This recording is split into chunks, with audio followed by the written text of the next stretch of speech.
पाकिस्तान में ख़वातीन पर होने वाले तशद्दुद में अज़ियतनाक तशद्दुद तेज़ाब से झुलसा देना है। दर्जनों ख़वातीन इस जुल्म का शिकार हो चुकी हैं। पाकिस्तान के सबसे बड़े शहर कराची में भी इस जुर्म के कई वाक़यात रिपोर्ट जिनसे तेज़ाब ने इनका खूबसूरत चेहरा और इनकी शख्सियत छीन ली है। ये है कराची की रुकैया बीबी, जिसके शौहर ने घरेलू झगड़े के बाइस तेज़ाब से झुलसा दिया। रुकैया अब अपने 3 बच्चों के साथ अपनी वालदा के 2 कमरे के मकान में जिंदगी गुजार रही है। वो कहने लगा कि मुझे पैसे दो। मैंने गुस्से की वजह से तीनों भाइयों ने प्लान बनाया। रात के 3 बजे मैं सोई हुई थी तो ये मेरा मियाँ जाग रहा था, कटोरे में डाला मुझ पे और मेरे बच्चों पे उसने तेज़ाब डाला और तीनों भाई फरार हो गए। ये है कराची की एक और नौजवान खातून राहिला, जिसे शादी से इनकार की पादाश में तेज़ाब से झुलसा दिया गया था।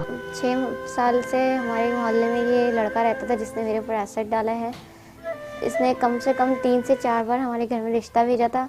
हमारे घर वाले एग्री नहीं कर रहे थे। अली आया, बाइक पे आराम से आया और उसने तेज़ाब शेक किया और मेरे फ़ौरन फेस पे अटैक किया कि तुम मेरी नहीं हो सकती तो किसी और की कैसे होगी करके तेज़ाब फेंक के वो स्पीड में बाइक चला गया। वहाँ मैं चीख रही थी, चिल्ला रही थी। फ़ौरन मेरे घर वाले बहनोई जो थे वो गाड़ी से उतर के भागते हुए आए।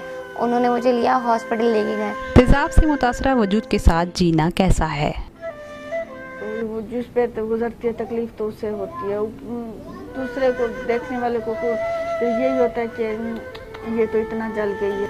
ऐसे तड़पती हूँ जैसे मछली पानी के बगैर तड़पती है। 3-3 4-4 बार नहा पानी डालती हूँ कि कुछ अच्छा महसूस हो। बच्चों के साथ हूँ, मतलब तकलीफ भी रहती है। शुक्र अल्लाह का, तकलीफ भी उसने दी और दूर भी वही करे। मैंने हॉस्पिटल में काफ़ी लोग आए, मुझसे चिढ़ते थे, डरते थे, कहते थे तौबा इस्तग़फ़ार, इस तरीके से करते थे।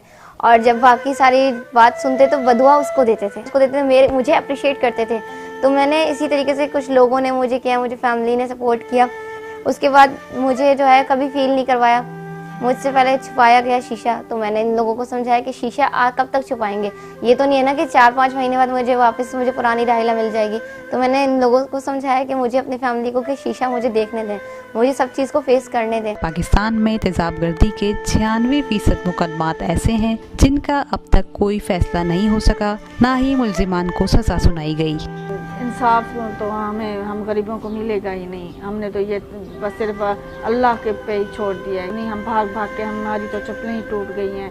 बस हम तो चुप करके बैठे हुए हैं। ऊपर से लोगों की धमकियाँ कि ये कर देंगे, वो कर देंगे, केस छोड़ दो। वहाँ केस तो बंद पड़ा है। उन लोगों ने वकील नहीं किया तो ना कोई बुलावा ना कुछ। यही उन लोगों की प्लान है कि चंद साल चलेगा, बंद हो जाएगा।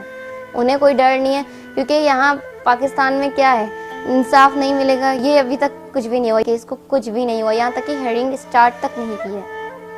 मेरा हौसला मेरे घर वालों ने बढ़ाया है कि नहीं तू क्या है, तू पैदाइशी ऐसे थोड़ी थी, तू तो इतना अच्छी शहजादी थी हमारी। तो पहले मैं बहुत रोती थी, अब बहादुर बन गई, अब नहीं रोती। अब जीना है बच्चों के लिए।